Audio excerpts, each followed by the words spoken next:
Aloha everybody, and welcome back to Vision Quest Astrology for another astro video. Given the title, this is going to be a new series I'm doing on the 3 quadrants of astrology. And the quadrants are basically how the 12 houses and the 12 signs are split up.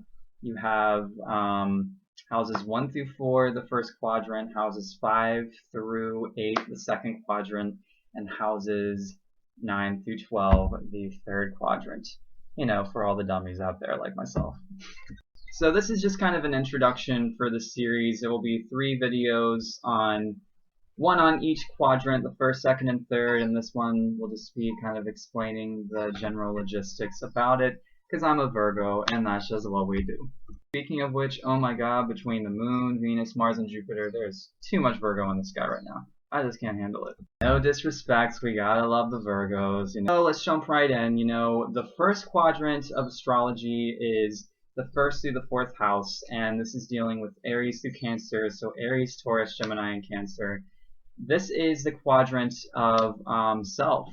You know, my personality, my values, and my possessions, my communication, and my mind, and my friend circle, my feelings and my emotions and my vulnerability. You know, it's all about me. This is the foundation.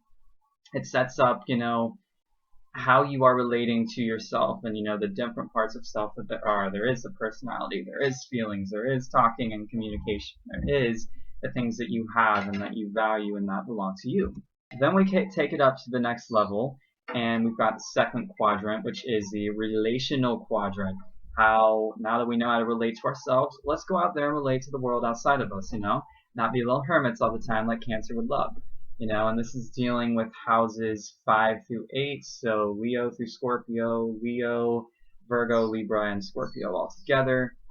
You're dealing with these themes. You're dealing with romance and the heart nature and how you put that out with other people and shining your light, and you're dealing with, you know, being of service and humble and the healing arts and, you know, your health and sharing that with other people, and you're dealing with partnership and marriage and relationship and actually having this union between you and another, which then takes it to the next level of the intimacy of that relationship and the raw and the sexual stuff that comes along with that, and then death, dealing with death in partnerships, and you're dealing with all this stuff, all the crap that you have to deal with other people that we all wish we just didn't have to deal with, but we kind of do.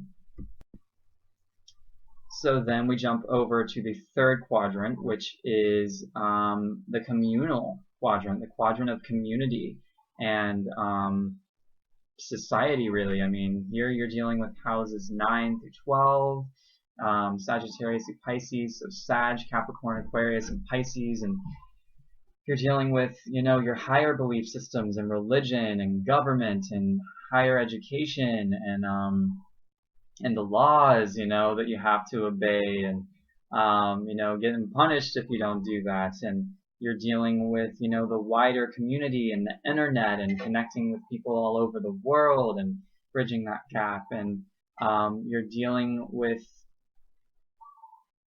the group heart, which I think is the 12th house in Pisces in the end, you know, the end of the whole thing.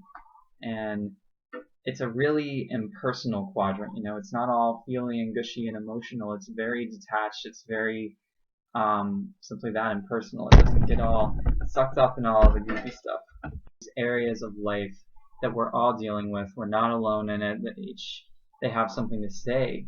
You know, there might be this one area of life that you hate, but you gotta have it because it contributes to the whole, and you take that piece away and it's like, oh shit, something's missing here. So, you know, we all have areas that we thrive in better than others, and we have areas that we don't thrive in quite as much. So it's important to look at which ones we do and don't, and kind of where we stand with that. So be looking out for all 3 of these videos, everybody. It will be a 3-video series on the second and third quadrant of astrology.